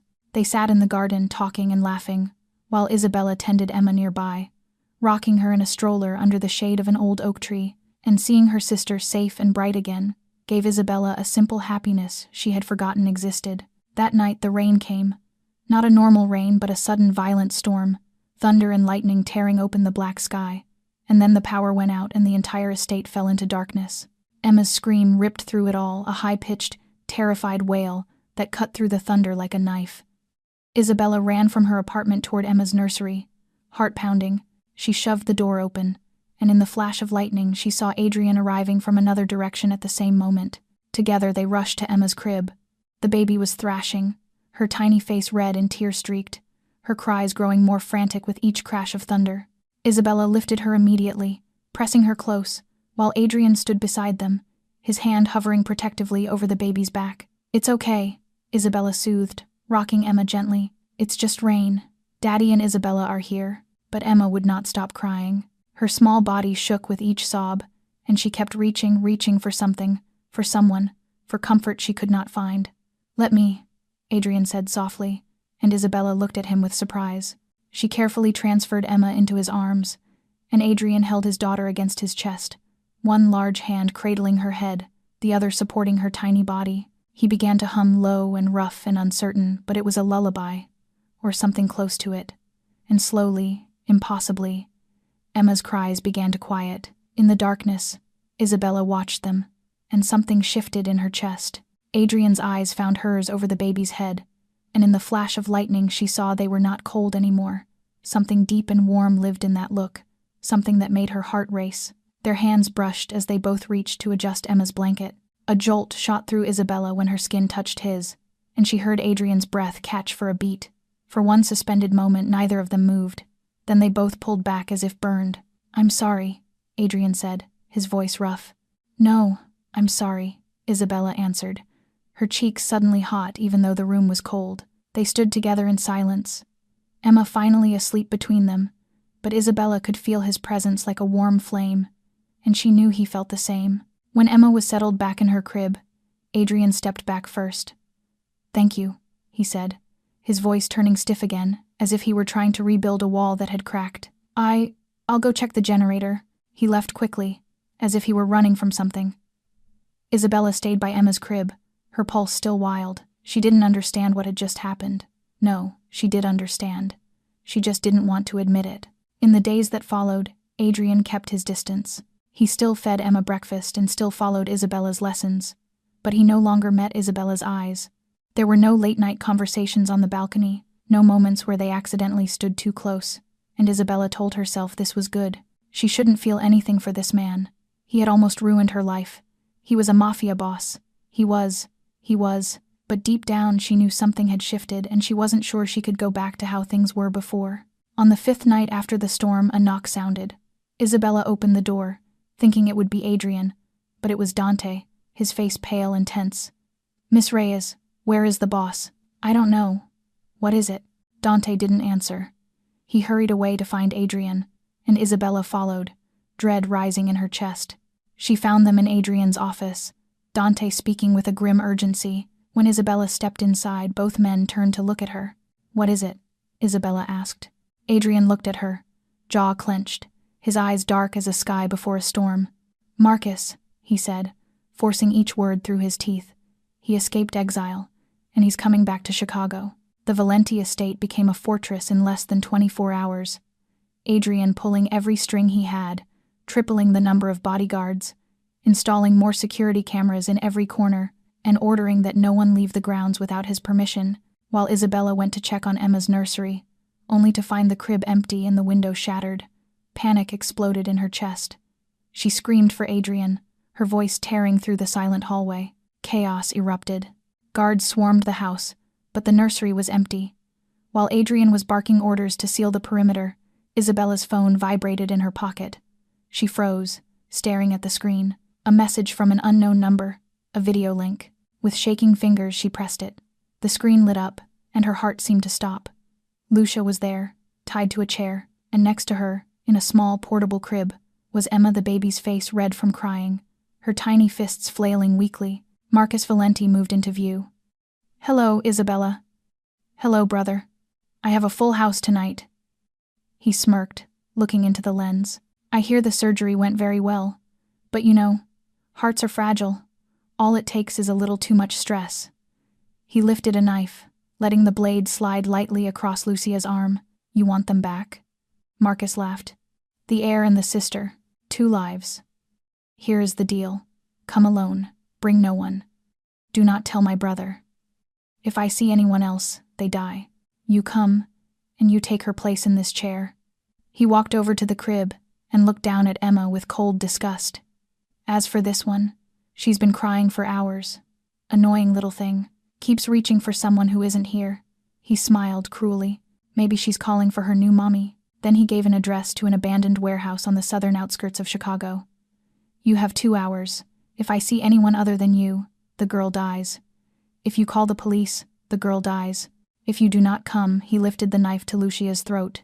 "You understand." The video ended, leaving Isabella standing frozen in the room, her phone nearly slipping from her hand, unable to breathe, unable to think, seeing only Lucia's tear-soaked face, the red mark on her arm, Emma's desperate cries, the knife at her sister's throat. And she had to go. She had to save them. So without another thought, Isabella bolted from the room and ran down the stairs. She would call a cab. She would go to that address. She would trade her life for her sister's and for Emma's. She did not care what happened to her because Lucia and that baby were everything. But as she reached the front door, a hand clamped around her arm and yanked her back. "Where are you going?" Adrian stood there, his eyes sharp and cold, yet threaded with worry, and Isabella fought him. "Let me go."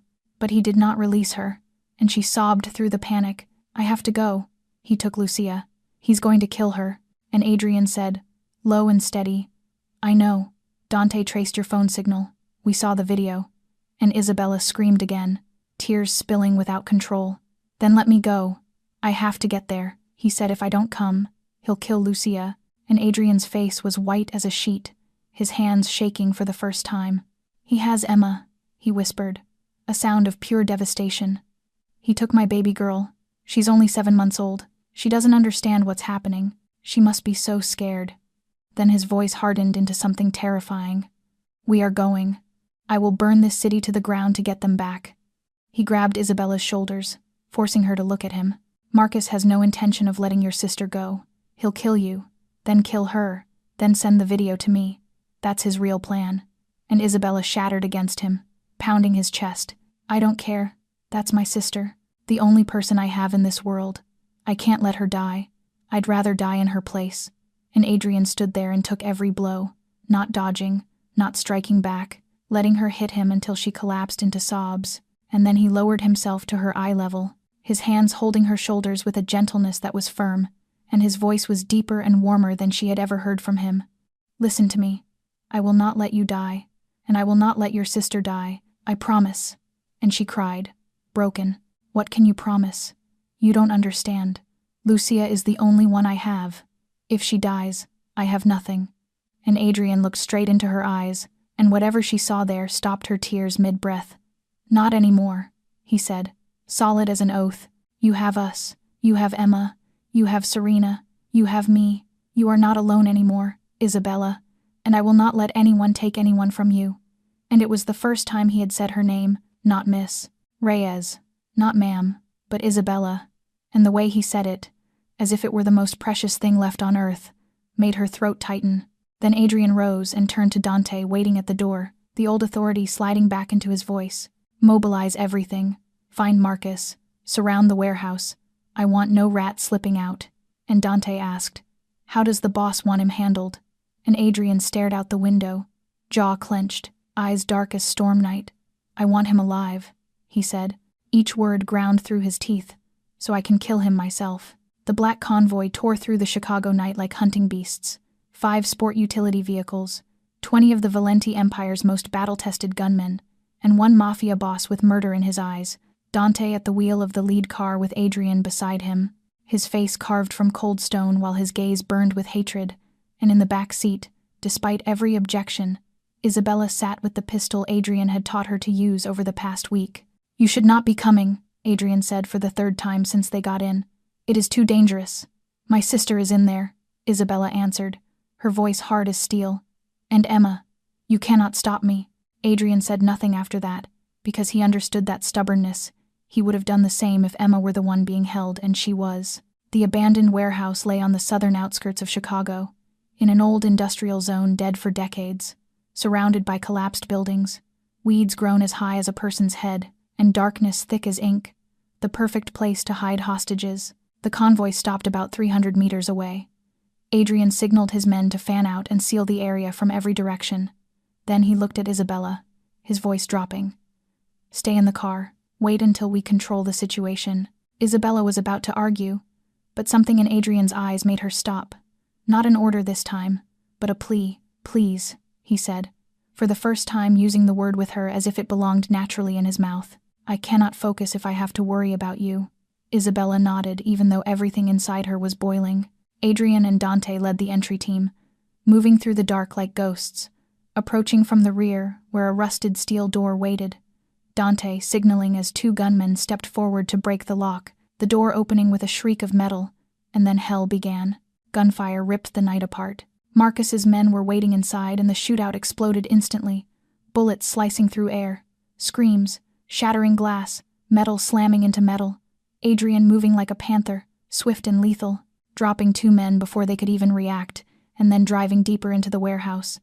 Dante covering the rear with 3 more shooters clearing the way. Inside, the warehouse was black as pitch, lit only by a few weak oil lamps that trembled and threw sickly light. Adrian pushing forward, eyes scanning every pocket of shadow, gun ready, and then he saw them.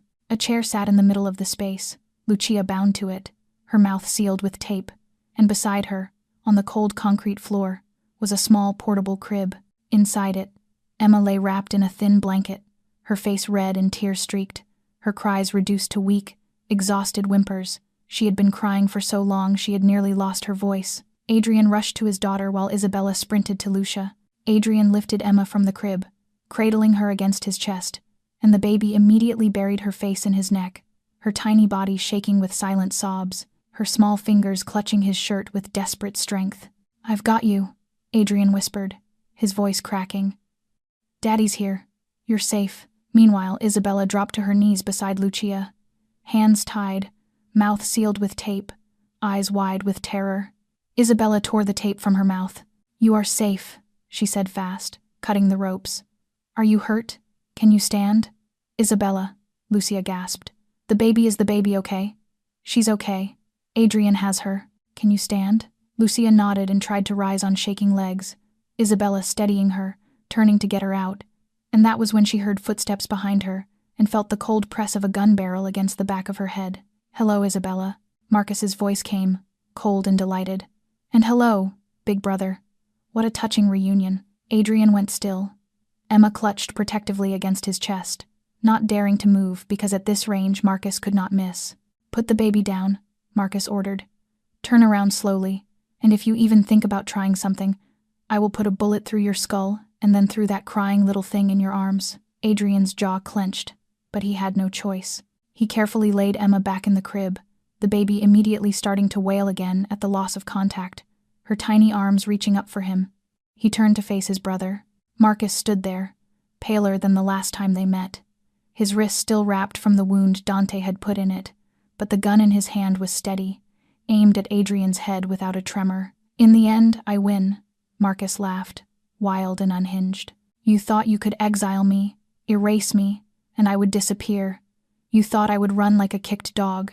He stepped closer, the muzzle driving into Adrian's forehead. "I have waited for this moment for 38 years, the moment I see you on your knees at my feet, begging for your life. And then you will watch me smother that baby with my own hands. No heir, no legacy, just you, dying with nothing. You will not leave here alive," Adrian said, his voice ice cold. "My men have this place surrounded." "I know," Marcus said, "but I do not need to leave. I only need to watch you die first." He cocked the gun, a sharp click in the suffocating quiet.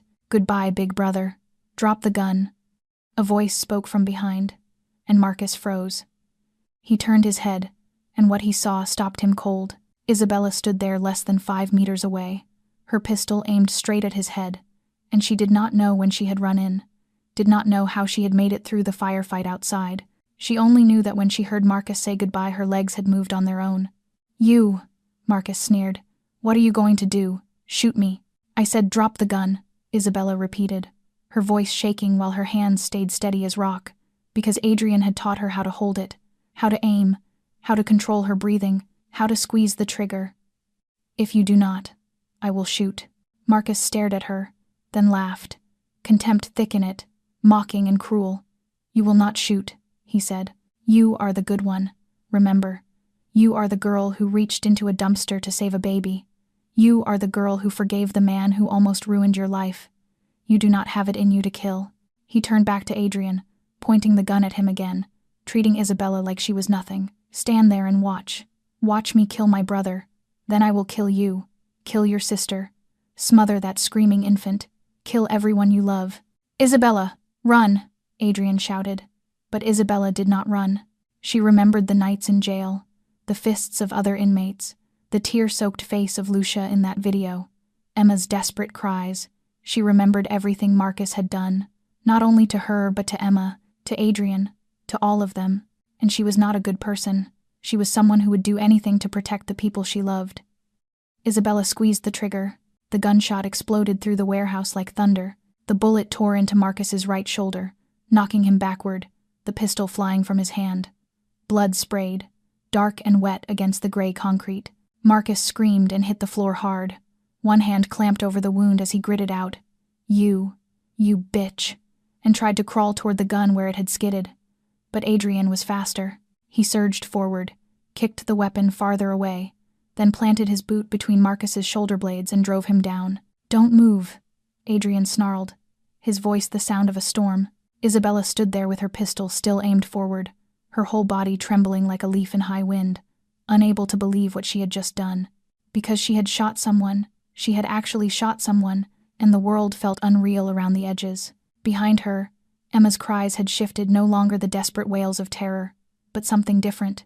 The baby had heard Isabella's voice, and now she was reaching toward her, her small arms stretching out, her cries turning to urgent, pleading sounds. Isabella turned, dropped the gun, and scooped Emma into her arms. The baby immediately quieted, pressing her face into Isabella's neck, her tiny body still shaking but no longer screaming. In the distance, sirens began to wail, growing louder as they closed in. Dante had called the police the moment the firefight started, partly to make sure Marcus would be taken by the law this time, with no chance of slipping away like before. Minutes later, the warehouse flooded with the red and blue wash of patrol lights.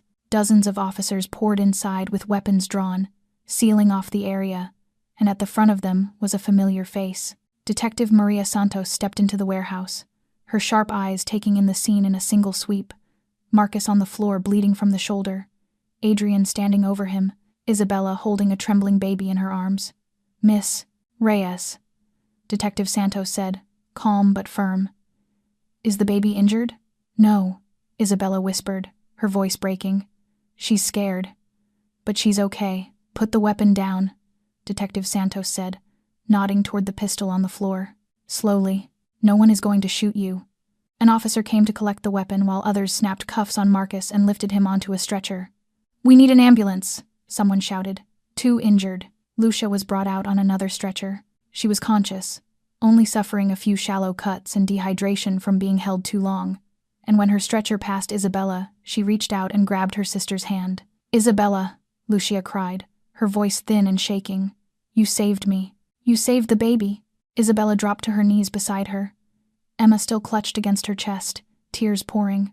"Are you okay? Does anything hurt?" "I'm okay," Lucia whispered. "I was just scared. But you came. You always come." They wheeled Lucia toward the ambulance, and Isabella tried to follow, but Detective Santos stopped her. "Miss Reyes, I need to speak with you for a moment." Isabella's heart tightened. She had shot a man. Even if it was defense, even if it was to save someone, she could still be charged. She could be sent back to jail. But what Detective Santos said next made Isabella go still. With Karen Mitchell's statement and the new evidence of Marcus Valenti's plot, Detective Santos said, her tone formal, "I'm glad to tell you that all previous charges against you have been fully dismissed. Your record will be cleared. As for tonight, you acted within lawful self-defense in protection of multiple lives, including an infant. No charges will be filed." Isabella stood there, unable to believe she had heard it. Cleared. Clean. The nightmare that had dragged across the last months of her life had finally ended. Detective Santos gave her a curt nod and turned away to direct the other officers.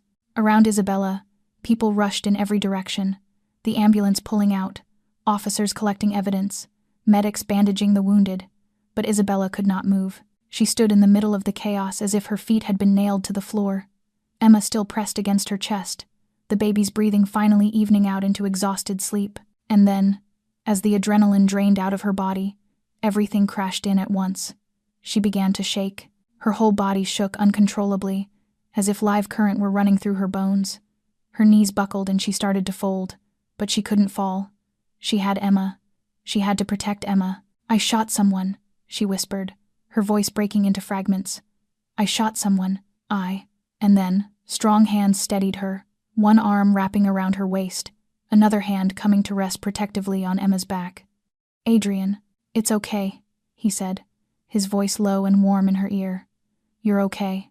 You did the right thing. I shot. You saved me."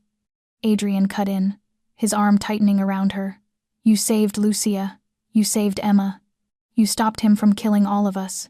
You have nothing to regret," Isabella cried, tears streaming down her face while Emma slept against her chest, and Adrian held them both there in the middle of the chaos, not caring about the looks from the officers around them, not caring about anything except the woman coming apart in his arms and the daughter safe between them.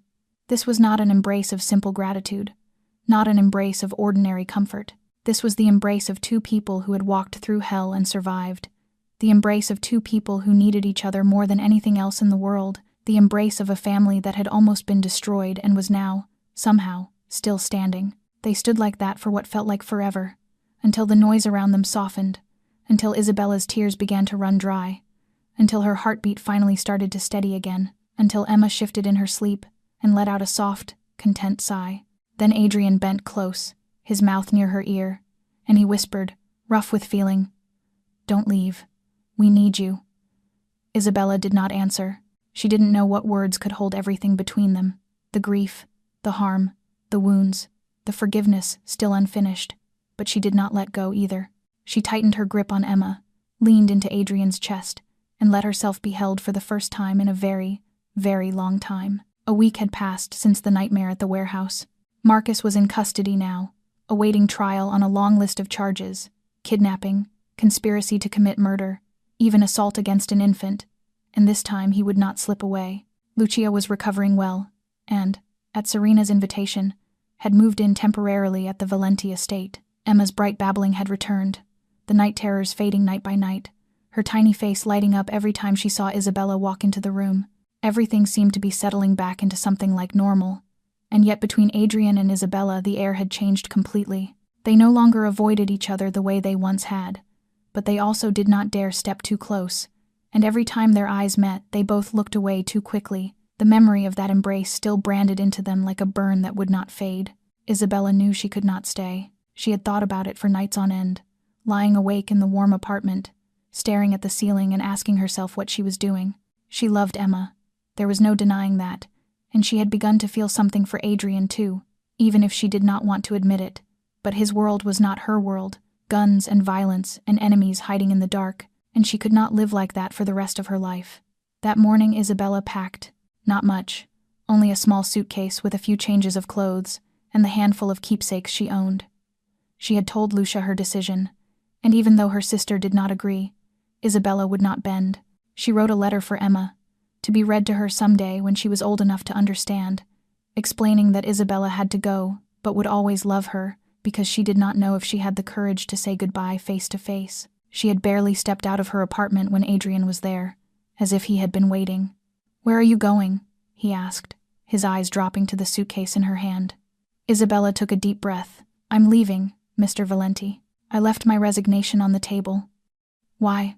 "Because I don't belong in your world," Isabella said, forcing her voice steady even as her heart hammered out of control. "I'm an ordinary woman. I want an ordinary life. No guns, no enemies, no fear that tomorrow someone will try to kill the people I love again." She held his gaze. "You've repaid me enough. Lucia is alive. My name is cleared. We're even." She stepped past him, but Adrian's voice stopped her. "Isabella." She turned back, and what she saw pinned her in place. Adrian Valenti, the feared Chicago Mafia boss no one dared look in the eye, was down on his knees in front of her, kneeling in the hallway, in front of a woman who had once been nothing more than a maid in his house. "What are you doing?" Isabella gasped, panicked. "Get up.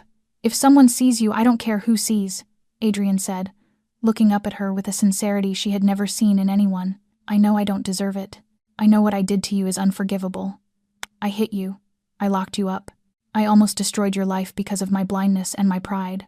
He paused and drew a breath as if he had to gather courage to go on. "But you changed me.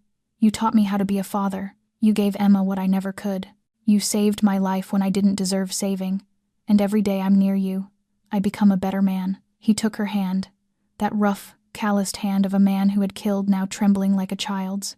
"Please give me a chance to make it right. Not once, not for a year, but for the rest of my life. I want to spend my life making it up to you, proving I can become the kind of man who deserves you." Isabella stood there as tears rose in spite of her, looking down at the man on his knees, and inside her two forces battled fiercely. One was the past, the bruises, the jail nights, the fear and humiliation, and the other was the present, that honest look, the warmth of his arms that night at the warehouse, the feeling of being needed, of being loved, of being valued. "Sister." Lucia's voice came from behind. Isabella turned and saw her standing with Serena, both of them watching with hope in their eyes. "You deserve to be happy," Lucia said. "You spent your whole life sacrificing for me. Now it's time you live for yourself." "Miss Isabella," Serena added, her voice sincere. "My brother isn't perfect. He's done a lot of wrong. But I've never seen him look at anyone the way he looks at you. You changed him. Please give him a chance." Isabella looked down at Adrian, still kneeling there, his eyes holding all the vulnerability he had never allowed anyone else to see. And she spoke slowly, her voice trembling. "If I stay, I have one condition, anything. You have to give up violence," Isabella said, firm now. "No more killing, no more gang wars, no more things that put this family in danger. You have to turn this empire into legal business. I don't want to live with the fear that one day Emma will lose her father, or that I will lose." She stopped before she could finish, but Adrian understood. "For you, I will do anything," he said without hesitation. "I will change everything. I will rebuild from the ground up. I will become the man you and Emma deserve." Isabella searched his eyes for deception, for any reason to refuse, and found none. Only truth, only longing, only a love she never believed she would receive. She let the suitcase slip from her hand. "Get up," she whispered, choked with tears. Adrian rose, taller than her by nearly a head. Yet in that moment he looked like a man being saved. He lifted his hand and touched her cheek, his fingers trembling. "Thank you," he breathed, and then he leaned down, and their mouths met, the first kiss, gentle and sweet, and full of everything they could not say. Isabella closed her eyes and let herself fall into it, letting the past fade, letting the pain loosen, leaving only the present and the man holding her. From down the hallway came a sound, Emma's excited babbling, growing louder as the nanny carried her toward them. The moment Emma saw Isabella, her whole face lit up, her tiny arms reaching out, her voice rising in that familiar, precious sound. "Ma, ma, ma, ma."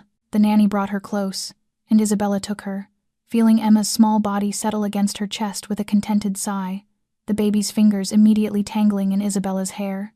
Adrian wrapped his arms around both of them, and for a moment the three of them stood there in the hallway, holding each other. "We're a family now," Adrian said softly, looking at Isabella with eyes full of wonder. "Aren't we?" Isabella looked down at Emma, then looked at Adrian, and for the first time in her life she felt like she belonged somewhere. "Yes," she said, her voice thick with feeling. "We're a family now." 18 months later, the Valenti estate was no longer the cold fortress of Chicago's infamous Mafia boss. Its ashen walls repainted a warm cream, fresh flowers blooming in the garden where barbed wire fences and dense security cameras once dominated, and the bright laughter of a toddler echoing through the hallways. chasing away the gloom that had hung over the place for years. Adrian Valenti had kept his promise. 80% of his empire converted into legitimate business. From real estate to a chain of high-end restaurants and technology investment projects, with the remainder in the midst of restructuring. Dante was still his right hand, but now, instead of holding a gun, he held folders and managed business projects. Chicago's underworld whispered about the transformation of Boss Valenti, but no one dared say it to his face, some calling him weak until they fell silent the moment they realized Adrian still had more than enough power to protect his family. He simply no longer wanted to use violence. Today was the most special day of Isabella Reyes's life. She stood before the mirror in a pure white wedding gown, simple yet elegant, chosen by Serena herself, her black hair pinned up and dotted with a few small white blossoms. No expensive jewelry, only the cheap bracelet Lucia had given her years ago, the bracelet Isabella had believed lost forever when she was thrown into jail. Lucia stood beside her with tears in her eyes. "You're so beautiful," she said, voice thick with emotion. "If Mom and Dad could see you now, they would be so proud." Isabella hugged her sister, feeling Lucia's healthy heart beating steadily beneath her blouse, remembering how, 1 year earlier, she thought she would lose her, and now Lucia stood here beautiful and full of life, cheeks blushing whenever she mentioned Dr. Ryan, the man who had operated to save her and who was now dating her. The wedding ceremony was held in the back garden, beneath the old oak tree where Isabella often sat with Emma, with no hundreds of guests, no press, no show, only family and the closest people. Dante stood beside Adrian as best man. Serena served as Isabella's maid of honor. Lucia sat in the front row, fingers tightly laced with Dr. Ryan's hand, and Emma, now 2 years old in a fluffy pink dress, toddled down the aisle clutching a small basket of petals, scattering them with clumsy, joyful abandon, occasionally stopping to pick one up and examine it before dropping it again. When Isabella stepped out from the back door, Adrian waited at the end of the path and forgot how to breathe, because the woman walking toward him was no longer the muddy, shivering maid from that night in the rain, no longer the battered girl in a county jail. This was his Isabella, radiant and strong, the woman who saved his daughter, saved his soul, and changed everything he thought he knew about himself. Their vows were spoken beneath birdsong and a gentle breeze, and when Adrian kissed his bride, Emma squealed and clapped her tiny hands, then held up her arms and called out, "Mama! Dada! Up! Up! Mama!" The name Emma had been calling Isabella for months now, ever since her first real word had tumbled out of her mouth one morning at breakfast, and Isabella had cried for an hour afterward, but they were tears of happiness. Adrian scooped Emma up with one arm while keeping the other around Isabella, and the three of them stood there together, a family forged not by blood but by choice, by sacrifice, by love. The reception after the ceremony was intimate and filled with laughter. Serena gave a moving speech about the woman who changed her brother and brought happiness to the whole family. The 20-year-old newly graduated from law school with top honors, declaring she would devote her career to protecting the vulnerable, people like Isabella who had once been treated unjustly with no one standing on their side. In the middle of the celebration, Isabella rose and tapped her glass lightly to draw everyone's attention. "I have an announcement," she said, her voice trembling with emotion, looking at Adrian, then down at Emma, sitting on her father's lap, playing with his tie. "Emma, you're going to have a baby brother or sister." The entire garden erupted in cheers. Emma looked around with wide, curious eyes, not quite understanding but catching the excitement. "Baby?" she repeated, pointing at Isabella's belly. "Baby?" "Yes, sweetheart," Isabella said, kneeling down to her level. "A baby. You're going to be a big sister." Emma's face split into the brightest grin, and she leaned forward to press a sloppy kiss against Isabella's stomach. "Baby," she declared with satisfaction. Adrian stood stunned for a moment, then lunged forward to hold his wife, his eyes wet, and for the first time in his life he did not try to hide his tears in front of anyone. "Thank you," he whispered into Isabella's ear. "Thank you for everything." That evening, after the guests had gone and Emma slept soundly after a long day, Isabella walked alone into the back garden and stopped by the garden path near where the old bins used to stand. The area was now filled with blooming hydrangeas, no longer the cold, dark corner it had been on that fateful night nearly 2 years ago. She remembered the instant she lifted the lid, remembered the terrifying stillness of the baby lying among the refuse, remembered the infant's weak heartbeat fluttering against her chest as she pressed Emma's tiny body against her own skin and begged life to return. She also remembered Adrian's slap, the night in the basement, the 2 weeks of hell in jail. And strangely, those painful memories no longer hurt her now. They were simply part of the road that brought her here, to the family she never dared dream she could have. Strong arms wrapped around her from behind, Adrian's familiar warmth covering her like a blanket. "What are you thinking about?" he asked, his chin resting on her shoulder. "I'm thinking about that night," Isabella answered. "The night I saved Emma." "You changed everything," Adrian said, voice low and full of gratitude. "Without you, I would still be that monster, living in darkness and not knowing what love is." Isabella turned in his arms and looked up at the man who had gone from enemy to husband. "No," she smiled. "I just did the right thing. I saw a baby who needed saving, and I saved her. I didn't think about consequences or rewards. I only did what my heart told me." She placed a hand on her belly, where a small life was growing day by day, and life gave me a reward bigger than anything I ever dared to imagine. Adrian kissed her forehead, then her lips, then knelt to kiss her belly. "Daddy loves you," he whispered to the unborn baby.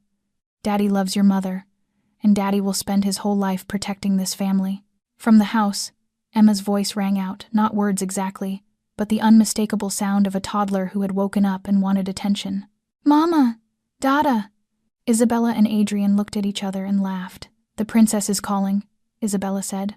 "Let's go," Adrian answered, taking his wife's hand and leading her back toward the warmly lit house. And as they walked, the garden lights glittered under the moon as if it were smiling, blessing this small family overflowing with love. Sometimes, the people the world throws away are the ones with the greatest hearts. Isabella did not save Emma to be repaid. She saved her because it was what she had always wished someone would do for her when she was small, when she was a lonely orphan in a cold children's home. And in the end, after all the pain and trials, she found the family she had deserved for a long time. This story teaches us that kindness is never wasted. Even when doing the right thing brings temporary suffering, the universe will find a way to repay a compassionate heart. It also reminds us that people can change. Adrian was once cruel and blind, but Isabella's love and patience helped him reclaim the humanity he had lost. And most of all, the story shows that family is not always the people who share your blood. Family is the people who choose to love one another, protect one another, and stand together through every storm. My dear friends, this is where the story ends.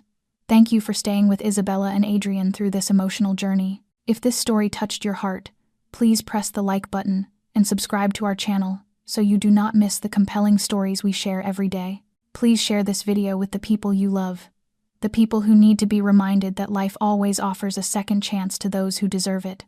We would truly love to hear what you feel, from the deepest place in your heart. What do you think about this story? Have you ever faced a moment in life that forced you to struggle between doing the right thing and protecting yourself? Share your thoughts in the comments below. We read every comment, and we value every one of your opinions. Wishing everyone watching this video good health, a joyful life, and peaceful days. Keep your faith in kindness, because sometimes one small act can change an entire life. Goodbye, and we will see you again in the next video.